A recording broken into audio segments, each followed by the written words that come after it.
Hi again, everybody, and welcome to NSS. This is the Reynolds Report, and I'm Dave Reynolds. Hope you had a great weekend. To the World Cup, a sport that features more diving than most diving competitions. Regardless, pretty exciting weekend, and what a turn of events as Netherlands scores twice in the final 8 minutes to go from being virtually eliminated to advancing to the quarterfinals with a win over Mexico 2-1. They now play Costa Rica, who continued its improbable World Cup journey by beating Greece yesterday 5-3. Today, it's France and Nigeria, and later on, Germany against Algeria. Enjoy. You know, most soccer fans would argue that Lionel Messi is off to a great start at the 2014 World Cup. After 3 matches, he's tied with the Brazilian Neymar and Germany's Thomas Müller as the tournament's joint top scorer so far. But apparently, there's just no pleasing some people, especially when those people happen to be family. Despite the fact that Messi has netted 4 goals at the World Cup, almost single-handedly dragged Argentina into the round of 16, and is one of only 2 players to have scored in all 3 of his nation's group stage matches, his grandfather remains, quote, unconvinced, unquote, regarding the 4-time World Cup Player of the Year's performance of the World Cup so far. Here's what he said: if I'm being truthful, he looks a little weak. He doesn't run like he used to. That was said by Antonio Cuccittini, Messi's maternal grandfather. Wow, tough crowd.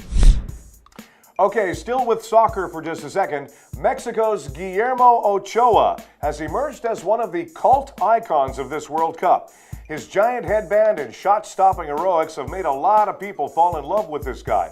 But despite being brilliant at pretty much everything he does, Ochoa is without a contract. His current deal recently expired with the French club Ajaccio. So, doing what any right-minded family man would do in the face of such injustice, one Ajaccio fan has decided to trade his wife, children, mother, and house to keep Ochoa at the club. He's put his property and loved ones up for sale. You can do that? On the French equivalent of eBay, and hopes to flog them for around $16 million in order to keep Ochoa on a healthy $60,000 a week at Ajaccio.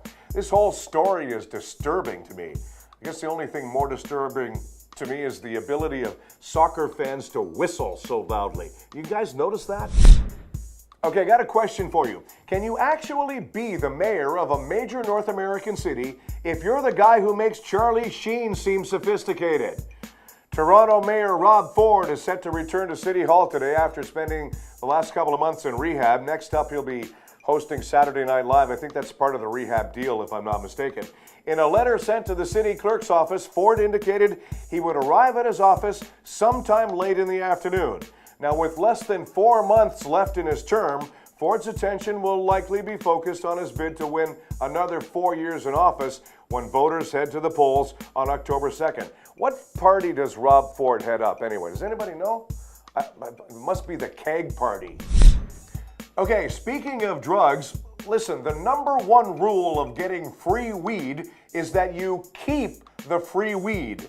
Apparently a rule that Carla McFarland of Frederick, Massachusetts is unaware of. On Wednesday, when she ordered food from a local fast food chain, Sonic, it arrived with a baggie filled with weed. McFarland complained to the manager and then called the police. The manager at Sonic told McFarland that an employee said that the weed must have fallen out of her apron when she was serving the customer. Needless to say, the employee has since been fired from the restaurant. McFarland was still not pleased after she told the Frederick News Post, "I think that's why everyone thinks it's so funny, because marijuana is going to eventually be legalized." Odd reaction, because if we're being honest, I thought Obamacare would come with bushels and bushels of free weed on every street corner. Yet another photographical trend is born. You know, it wasn't too long ago that a certain Instagram trend was encouraging women around the world to take topless photos of themselves among scenic beauty. Well, this time around, there's a trend urging bridesmaids to show off their butts when taking wedding photos. It's honestly kind of amusing.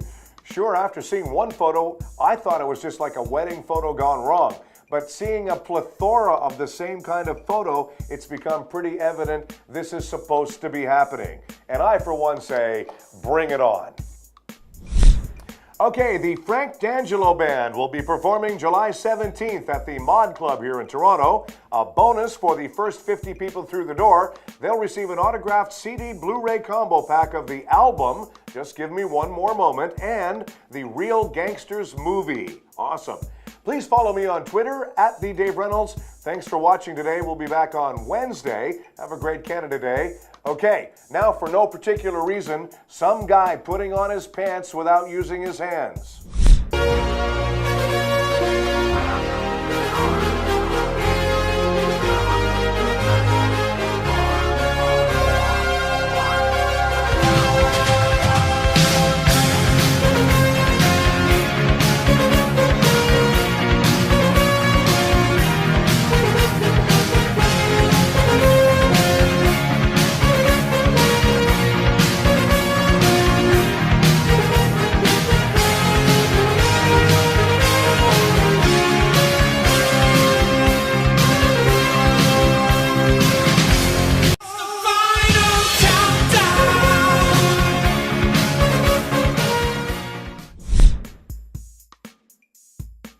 Netherlands scores twice in the final 8 minutes to go from virtually being sent home to advancing to the quarterfinals. Here we go. Ayacho. Ayacho.